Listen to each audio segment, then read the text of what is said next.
Boa tarde a todos. Com a bênção de nosso Mestre Jesus, mais uma vez estamos aqui nesta casa de oração, de acolhimento, de fraternidade, agradecendo sempre a Jesus pela oportunidade, trazendo os abraços de nossos irmãos da Fraternidade Espírita Bezerra de Menezes, que possamos todos nos colocar receptivos aos ensinamentos de Cristo, na certeza do amparo, da assistência espiritual da casa, e que ao final todos possamos sair daqui melhores do que quando aqui chegamos. Como a nossa querida irmã Fátima falou, nós hoje vamos refletir sobre o advento do Espírito de verdade, a vinda, a chegada do Espírito de verdade. Acho que alguém está querendo entrar para fechar. Advento do Espírito de verdade. Quando a gente vai ao livro, linha 200, ali no capítulo 14, ante o Consolador prometido, o Espírito Emmanuel, ele vai nos lembrar que Jesus, quando nos prometeu a vinda do Consolador, ele não estava anunciando que nós teríamos uma liberação milagrosa dos nossos compromissos. Afinal de contas, nós somos responsáveis por esses compromissos. O compromisso é nosso de nos melhorar, de nos reajustar, de identificar aquilo que a gente ainda carrega dentro de nós que precisa ser melhorado. E por quê? Porque nós trazemos débitos do passado, né? Nós trazemos um monte de encrencas, não é de responsabilidade nossa, não é do outro, não é do vizinho, não é de Deus, nem é de Jesus. É nossa responsabilidade. Então, quando ele anunciava a vinda do Consolador, não estava anunciando que o Consolador fosse resolver os nossos problemas, as nossas encrencas, mas sim, ele anunciava a presença da luz divina que nos familiarizaria com a verdade. Sabe quando a gente diz, vez ou outra, algo, sabe que isso me é familiar, porque lembra alguma coisa próxima. Assim, o advento, né, da verdade, o Consolador prometido, ao chegar, ele vinha anunciar, vinha nos lembrar o que Jesus disse. Então, quando Emmanuel nos fala, né, que o Consolador é essa luz que veio nos trazer essa familiaridade com a verdade, ele também vai nos lembrar que a verdade é que todos nós ainda trazemos um passado obscuro, um passado complicado e que por vezes se apresenta na atual existência através de dores, daquelas que a gente diz que não está conseguindo suportar, que está difícil demais. Eu acho que deve ter algum engano. Eu não faço parte dessa família. Esse problema não é meu. E de quem é? É do vizinho? É do outro? Não é nosso. Nós nascemos no endereço certo, com as pessoas certas, para nos reconciliarmos, para nos ajudarmos uns aos outros, para aprendermos uns com os outros. Porque é justamente, por exemplo, numa família cheia de complicações, onde a gente tem a oportunidade de aprender a desenvolver paciência, a desenvolver a tolerância, aprender a perdoar. Olha quantas virtudes nós podemos adquirir com a bênção dessas oportunidades. Então, o próprio Evangelho, segundo o Espiritismo, deixa muito claro que a dor é uma bênção que Deus envia aos seus eleitos, ou seja, a todos nós que aqui estamos nesse mundo de provas e de expiações. Então, por misericórdia divina, Deus envia o seu Filho bem-amado para nos mostrar os seus ensinos através de exemplos vivenciados, para que possamos estudar o seu Evangelho com afinco.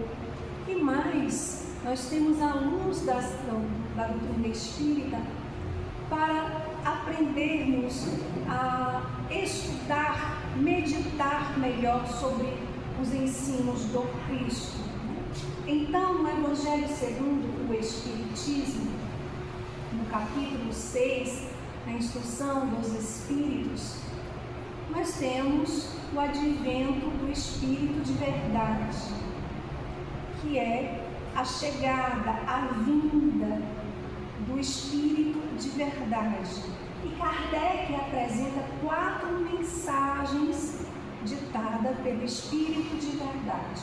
A primeira mensagem foi ditada no ano de 1860 em Paris, quando o Espírito de verdade nos traz algo familiar, quando diz: vinde a mim todos vós que sofreis.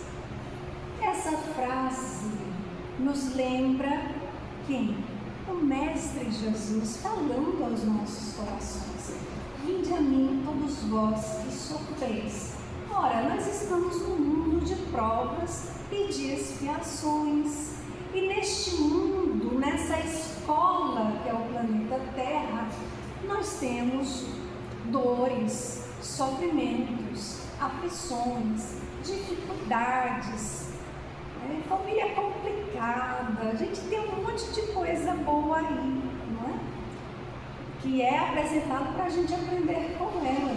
Então, a gente sofre. Então, nós somos os sofredores, porque, inclusive, ainda carregamos em nossos corações a mágoa, o ressentimento, o desejo de vingança. Muitos de nós ainda carregamos a vaidade, o orgulho, o egoísmo. Tudo isso gera sofrimento. Então, sim, nós somos sofredores, porque ainda estamos agarrados a esses sentimentos. Enquanto a gente estiver agarrado, a gente não vai conseguir ser feliz plenamente. Então, ele nos chama, é um convite ao nosso coração: vinde a mim todos vós que sofreis. E no parágrafo seguinte, ele fala que os homens ingratos se desviaram do caminho reto e estão perdidos nos ásperos e estreitos caminhos da impiedade. Ora, se a gente parar para analisar quem são esses homens ingratos, somos todos nós. Quando ele fala, os homens ingratos se desviaram do caminho reto, ele está lembrando que nós nos desviamos do caminho de Deus, do caminho das leis divinas. E vamos lá no Livro dos Espíritos, na questão 614, o que é que nos diz? Que as leis divinas que as leis naturais são as leis divinas. A única e verdadeira felicidade do homem, que indica o que deve fazer e deixar de fazer, e o homem só se torna infeliz quando delas se afasta. Então, significa dizer que ao nos afastarmos das leis divinas, nós nos equivocamos, nós nos tornamos ingratos, porque Deus nos criou em sua perfeição. Ele nos criou simples e ignorantes, nos deu o livre-arbítrio para que nós possamos conquistar a nossa felicidade e mais. Vejam como Deus, o nosso Pai, é generoso. Ele coloca em cada um de nós as suas leis como roteiro. Onde estão essas leis divinas? Em nossa consciência. Para a gente não perder, para ninguém dizer assim, eu não tenho essas leis. Todos nós temos essas leis em nossa consciência, que é o nosso juiz interno. Quando a gente se afasta um pouquinho, hoje mais consciente, quando a gente faz uma coisa, a gente passa a mão na cabeça, meu Deus do céu, não podia ter feito isso, eu sou espírita. O que é isso? É a voz da consciência falando aos nossos corações. Então, sim, ainda somos esses filhos ingratos que desviamos do caminho reto. Mas Deus, o nosso Pai, vai falar que o Espírito de verdade, ele não quer aniquilar, ou seja, ele não quer acabar, destruir com a raça humana. Muito pelo contrário, ele nos criou, como é que ele quer nos destruir? De forma alguma. Então, ele nos dá a oportunidade, através da reencarnação, princípio básico da doutrina espírita, para a gente voltar e ter a oportunidade de corrigir, consertar, reformar, transformar as nossas ações equivocadas em ações sadias. Então é esse recado que o Espírito de verdade traz ao nosso coração, do Deus do amor, do Deus que nos ama, do Deus que quer a nossa felicidade e que está onde? Onde está Deus? Está em nós, em cada um de nós. Nós somos centelha divina. Então, ele, trazendo essa primeira mensagem, já está nos dizendo assim, olha, se aproxima desse Deus que está em ti. Não se afasta não. Quer a felicidade? Volta para a tua consciência, examina as tuas atitudes, se elas não estão alinhadas nas leis divinas ou se elas estão afastadas. Como é que a gente faz isso? Como é que a gente se alinha a essas leis? Buscando o autoconhecimento. O Espírito de Santo Agostinho já nos convida a esse exercício quando ele coloca ali o seu roteiro, o exemplo dele. Ele diz, ao fim do dia, passava a mão em minha consciência, revia o que fizera, se não tinha prejudicado alguém, se tratei o outro como eu gostaria de ser tratado. Então assim passei a me conhecer e ver o que em mim precisava melhorar. Então é este convite que Jesus faz para a gente voltar para nós mesmos, buscar o autoconhecimento, identificar aquilo que precisa ser melhorado para a gente se aproximar dessa lei divina que está em nós. E assim fazendo, a gente vai conquistando a nossa felicidade. Porque a felicidade, não se enganem, não está no outro. Fulano vai me fazer feliz. Vai não. Não se ilude, porque não vai. A felicidade é a conquista do Espírito. A gente pode ter momentos de alegria, compartilhar a felicidade, mas a conquista real é a conquista do Espírito. É quando a gente conquista as virtudes, o amor, a caridade como Jesus entendia. Está na questão 886 de O Livro dos Espíritos. Benevolência para com todos, indulgência para com as imperfeições alheias, perdão das ofensas. É o entender que para eu fazer o bem, eu não é só dar alguma coisa material, mas fazer o bem é também desejar o bem ao outro. Ser benevolente é orar pelo outro. Tantos irmãos encarnados e desencarnados precisando de nossas orações. nossas orações sinceras. Então, nós podemos ajudar o outro, nós podemos ser benevolente quando a gente compreende, quando a gente respeita o outro.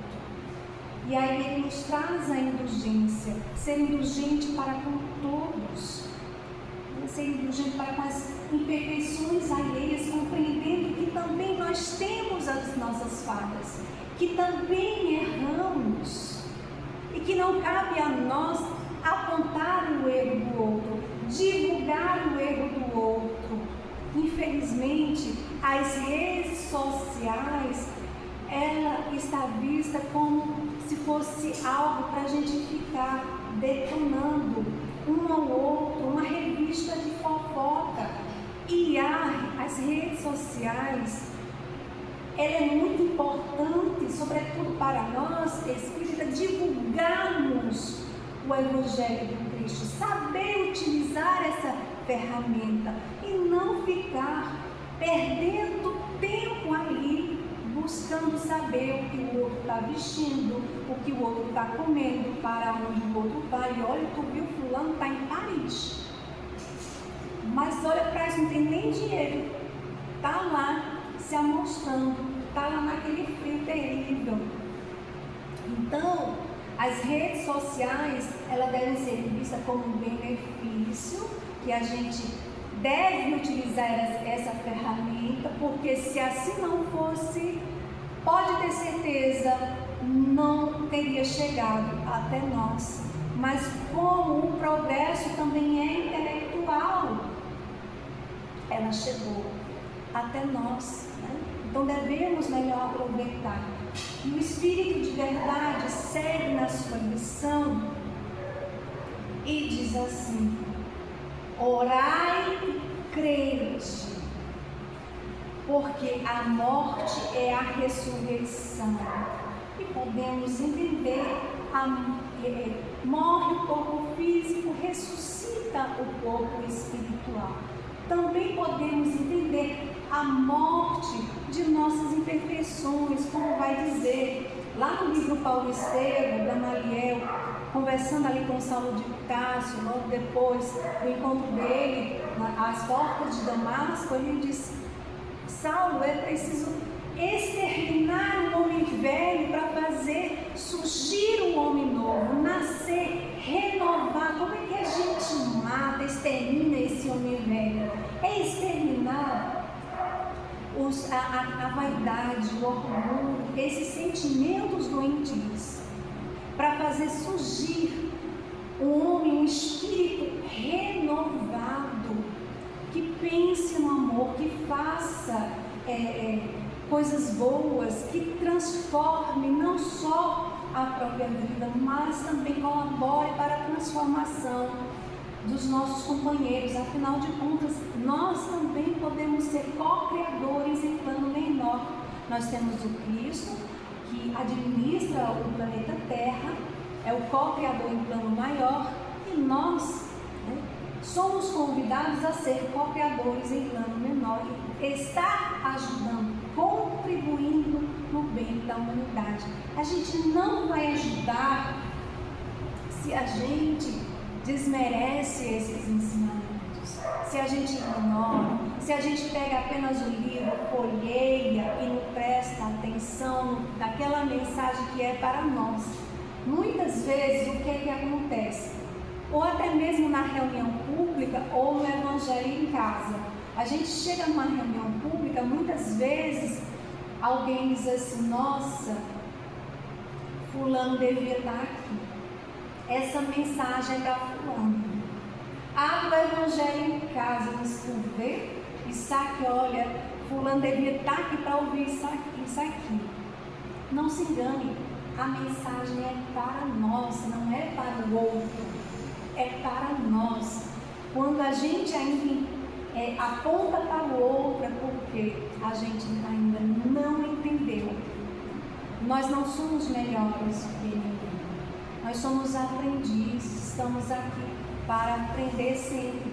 Ora, os benfeitores no plano espiritual estão sempre trabalhando, estão sempre aprendendo. André Luiz, nas obras da série, né, coleção A Vida no Mundo Espiritual, quando a gente pega e vai lendo cada livro em sua sequência, a gente vai vendo a transformação de André Luiz, a gente vai vendo a evolução dele, a gente vai vendo que eles estão sempre aprendendo, não só ele, como os outros espíritos. Que dirá nós que há pouco estamos em contato com essa luz do Consolador, né?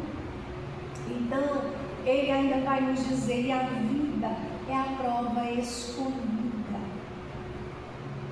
mediante a qual vós deveis cultivar as virtudes, fazê-las crescer, desenvolver como cedro. O cedro simbolizando na força espiritual, no crescimento contínuo, que é sempre. O progresso não para. E ele conclama ao dizer assim: aos homens que se limitam às trevas da vossa inteligência, a não se afastarem da tocha que a clemência divina vos colocou em vossas mãos para iluminar o caminho ao regaço do Senhor. O que é essa tocha? Essa tocha é o Espiritismo que veio iluminar o nosso caminho, que veio nos conduzir ao amor a Deus, que veio nos lembrar dos ensinamentos do Mestre Jesus, que veio relembrar tudo aquilo que ele havia dito, e está em João, capítulo 14, versículo 26. Então, o Espiritismo veio nos ensinar, trazer de uma forma muito clara, muito mais fácil, os ensinos do Cristo, né, para que nós possamos compreender pela razão e nos colocar no exercício diário de colocar em prática aquilo que precisa ser exemplificado. E aí nós lembramos de Alcione, no livro Renúncia, ali conversa com o Padre Damiano, uma das encarnações do Espírito Emmanuel. Quando ela, ali conversando, ela diz: Padre, o Evangelho de Jesus precisa ser estudado, precisa ser meditado, precisa ser sentido e vivenciado. É isso que nós precisamos. Precisamos vivenciar e não apenas verbalizar para o outro, porque nós espíritas, ainda muitos de nós gostamos de verbalizar, né? Parece que a gente se sente bem quando chega alguém que está em condição assim, não muito agradável, que está ali com seus problemas, e a gente dá um de psicólogo, a gente tem receitinha pronta, a gente diz: tenha paciência, isso vai passar. E muitas vezes aquele que diz assim: olha, tenha paciência com fulano, ele não sabe o que faz, mas não exercita dentro de casa, não consegue ter paciência com o filho, com o esposo, com o irmão.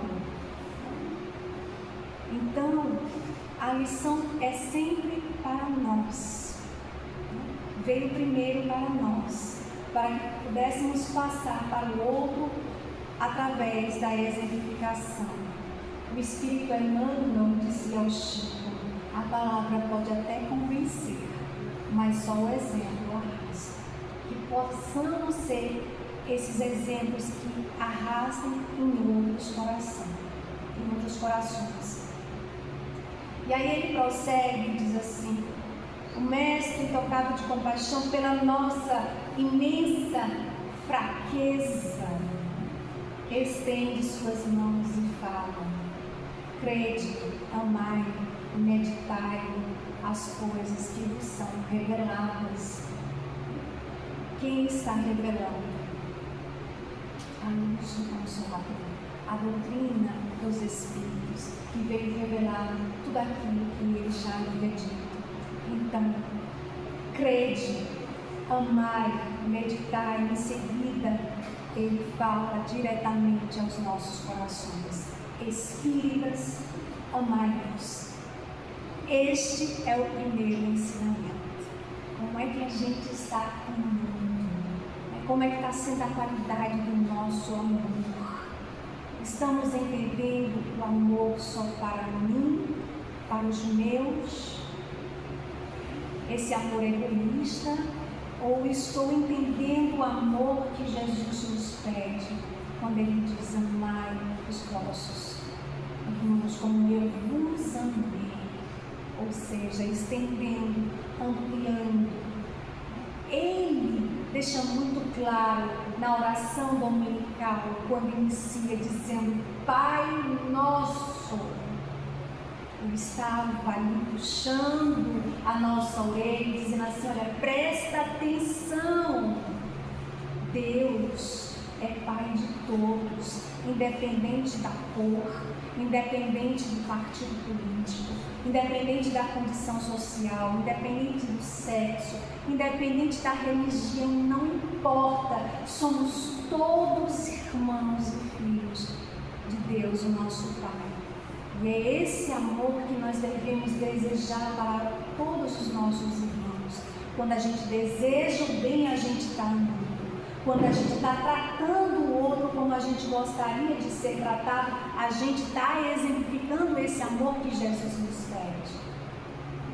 Quando a gente está fazendo tudo aquilo que a nossa consciência divina manda, a gente está amando como Jesus nos amou e continua nos amando.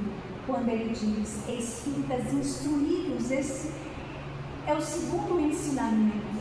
Ele nos fala da importância do estudo, mas o estudo sincero, com o coração. Eu recordo que durante a pandemia, eu estava muito ansiosa, então eu lia 2, 3 livros por semana. E eu lia, estava ali faminta, né, de informações, e lia, mas eu não conseguia absorver isso, me dava uma angústia muito grande. Uma vez em desdobramento sonhei, tive um encontro com uma pessoa do movimento espírita, e eu perguntei como é que eu faço para estudar o Evangelho de Jesus, e ele disse a mim: oh, meu irmão, é com o coração, é com o coração. Então eu despertei e percebi que na realidade, por mais que eu achasse que estava lendo com o coração, eu ainda não estava, porque o meu coração ainda estava angustiado, estava inquieto. Então estudar com o coração, para a gente ampliar a nossa visão, ter melhor entendimento, não ficar colocando apenas a nossa posição, o acho, eu acho que é isso. Não, nós precisamos ter certeza, né?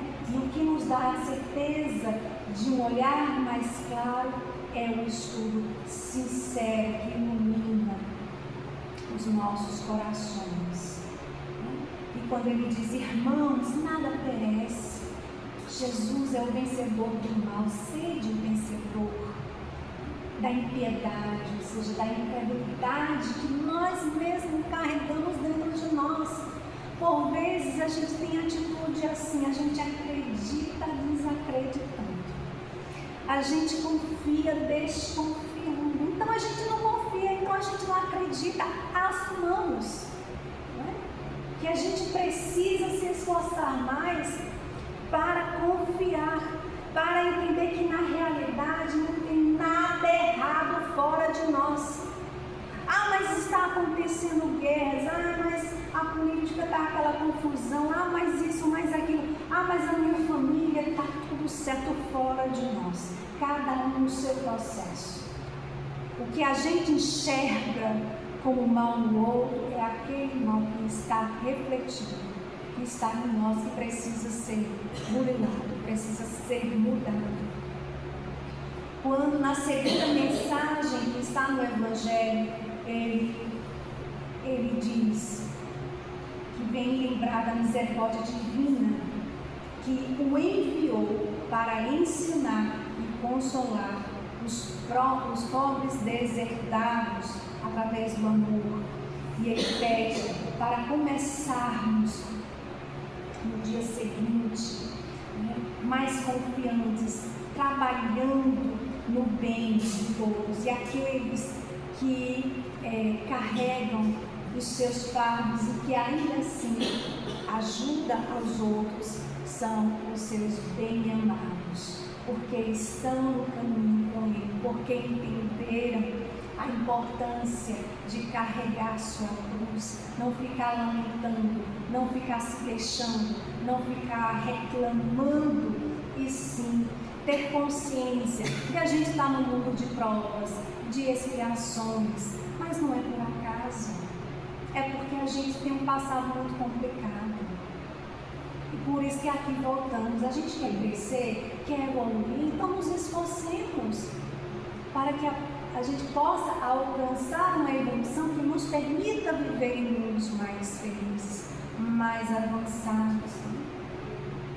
E ele diz assim: eu sou o grande médico das almas e venho trazer o remédio que irá curá-los. Não procuremos, meus irmãos, o remédio para as nossas dores íntimas, para nos consolar, para nos acalmar. Não procuremos a felicidade no mundo material, porque ela não vai nos dar. Ela oferece aquilo que é proveitoso para a matéria, mas ela não pode oferecer a felicidade real. A felicidade real não está no mundo. Afinal de contas, quando a gente sai, quando a gente deixa esse mundo físico, a gente não leva nada com a gente, nem sequer o corpo a gente leva com a gente. O que a gente leva é aquilo que a gente pode agregar ao nosso coração, à nossa mente, ao nosso espírito. É isso que nós levamos ao nosso coração. E aí lembramos também o momento que está em Obras Póstumas, quando Kardec, ali na segunda parte, ele está em seu gabinete e de repente ele escuta algumas pancadas. E essas pancadas começam a aumentar e vêm das paredes. Ele para ali, entra a sua esposa e pergunta: que pancadas são essas? E ele responde: eu não sei, mas está acontecendo desde as 10 horas. E eles vão se recolher, era meia-noite, quando as pancadas pararam. No dia seguinte, Kardec vai à casa do seu amigo Baldim. E ao chegar lá, ele fala do que estava acontecendo, e ali acontecia de receber algumas comunicações. A sua irmã era médium, e ele disse: eu queria saber quem é esse espírito que estava batendo das 10 à meia-noite. E ele pergunta, e ele diz a Kardec: pergunte você mesmo ao espírito. E o espírito responde: sou um familiar. Sim, um amigo familiar. A gente sabe que a gente tem família, que nos antecede, que retorna para o plano espiritual, mas ficar batendo das 10 à meia-noite, o que queres? Quem é você? E o espírito responde: para ti chamar-me-ei a verdade. O espírito familiar é o espírito da verdade. Esse espírito de verdade que traz as mensagens que Kardec coloca em o Evangelho segundo o Espiritismo, que fica claro em A Revista Espírita também, no final ali dos livros dos médiuns, que esse Espírito de verdade é o nosso Senhor Jesus Cristo. E Ele vem nos pedir, através dessas mensagens que nós comentamos hoje, a amar, aprender a amar, a nos instruir, a confiar, a não desanimar, a lembrar que Ele é um médico que vem curar as enfermidades de nossa alma, de nosso coração. Então, que nós possamos aproveitar este ano de 2026 para estarmos mais empenhados no estudo, no exercício do bem, do amor, da caridade. Vamos espalhar a boa nova trazida pela doutrina espírita. Que Deus abençoe a todos. Muita paz.